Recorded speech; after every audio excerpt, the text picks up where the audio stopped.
Deathworld by Harry Harrison. Chapter 8. Days turned into weeks in the school cut off from the world outside. Jason almost became proud of his ability to deal death. He recognized all the animals and plants in the nursery room and had been promoted to a trainer where the beasts made sluggish charges at him. His gun picked off the attackers with dull regularity. The constant daily classes were beginning to bore him as well. Though the gravity still dragged at him, his muscles were making great efforts to adjust. After the daily classes, he no longer collapsed immediately into bed. Only the nightmares got worse. He had finally mentioned them to Bruco, who mixed up a sleeping potion that took away most of their effect. The dreams were still there, but Jason was only vaguely aware of them upon awakening. By the time Jason had mastered all the gadgetry that kept the Pyrrans alive, he had graduated to a most realistic trainer that was only a hairbreadth away from the real thing. The difference was just in quality. The insect poisons caused swelling and pain instead of instant death. Animals could cause bruises and tear flesh, but stopped short of ripping off limbs. You couldn't get killed in this trainer, but you could certainly come very close to it. Jason wandered through this large and rambling jungle with the rest of the 5-year-olds. There was something a bit humorous yet sad about their unchildlike grimness. Though they still might laugh in their quarters, they realized there was no laughing outside. To them, survival was linked up with social acceptance and desirability. In this way, Pyrrus was a simple black and white society. To prove your value to yourself and your world, you only had to stay alive. This had great importance in racial survival, but had very stultifying effects on individual personality. Children were turned into like-faced killers, always on the alert to deal out death. Some of the children graduated into the outside world, and others took their places. Jason watched this process for a while before he realized that all of those from the original group he had entered with were gone. That same day he looked up the chief of the adaptation center. "Bruco," Jason asked, "how long do you plan to keep me in this kindergarten shooting gallery?" "You're not being kept here," Bruco told him in his usual irritated tone. "You will be here until you qualify for the outside." "Which I have a funny feeling will be never. I can now field strip and reassemble every one of your blasted gadgets in the dark. I am a dead shot with this cannon. At this present moment, if I had to, I could write a book on the complete flora and fauna of Pyrrus and how to kill it. Perhaps I don't do as well as my 6-year-old companions, but I have a hunch I do about as good a job now as I ever will. Is that true?" Bruco squirmed with the effort to be evasive, yet didn't succeed. "I think that is, you weren't born here and—" "Come on," Jason said with glee. "A straight-faced old Pyrran like you shouldn't try to lie to one of the weaker races that specializes in that sort of thing.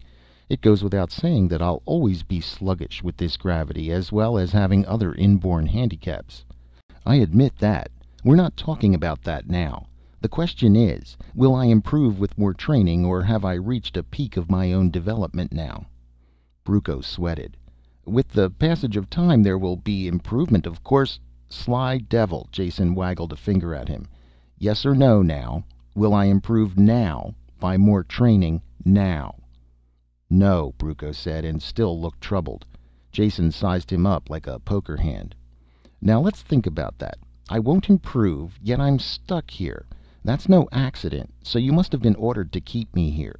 And from what I've seen of this planet, admittedly very little, I would say that Kirk ordered you to keep me here. Is that right?" "He was only doing it for your own sake," Bruco explained. "Trying to keep you alive." "The truth is out," Jason said, "so let us now forget about it. I didn't come here to shoot robots with your offspring, so please show me the street door. Or is there a graduating ceremony first? Speeches, handing out school pins, sabers overhead?" "Nothing like that," Bruco snapped. "I don't see how a grown man like you can talk such nonsense all the time. There is none of that, of course. Only some final work in the partial survival chamber. That is a compound that connects with the outside. Really is a part of the outside, except the most violent life forms are excluded. And even some of those manage to find their way in once in a while." "When do I go?" Jason shot the question. "Tomorrow morning. Get a good night's sleep first. You'll need it." There was one bit of ceremony attendant with the graduation. When Jason came into his office in the morning, Bruco slid a heavy gun clip across the table. "These are live bullets," he said. "I'm sure you'll be needing them. After this, your gun will always be loaded." They came up to a heavy airlock, the only locked door Jason had seen in the center. While Brucco unlocked it and threw the bolts, a sober-faced 8-year-old with a bandaged leg limped up. "This is Griff," Brucco said. "He will stay with you wherever you go from now on." "My personal bodyguard?" Jason asked, looking down at the stocky child who barely reached his waist. "You might call him that." Brucco swung the door open. "Griff tangled with a sawbird, so he won't be able to do any real work for a while. You yourself admitted that you will never be able to equal a Pyrran, so you should be glad of a little protection."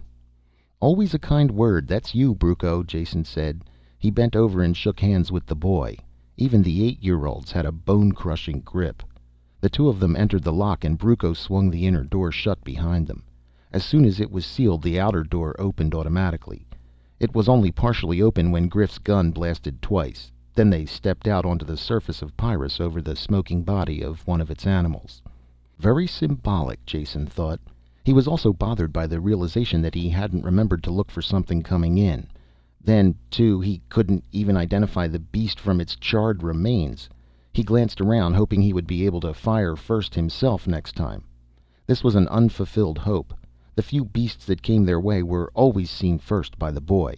After an hour of this, Jason was so irritated that he blasted an evil-looking thorn plant out of existence. He hoped that Griff wouldn't look too closely at it. Of course the boy did. "That plant wasn't close. It is stupid to waste good ammunition on a plant," Griff said. There was no real trouble during the day.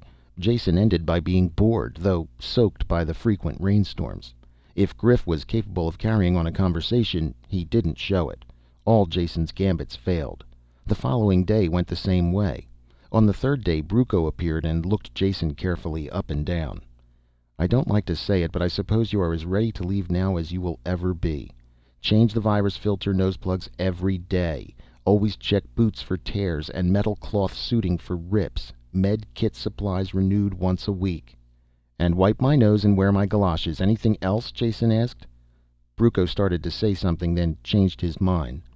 "Nothing that you shouldn't know well by now. Keep alert, and good luck." He followed up the words with a crushing handshake that was totally unexpected. As soon as the numbness left Jason's hand, he and Griff went out through the large entrance lock. End of Chapter 8 of Deathworld by Harry Harrison.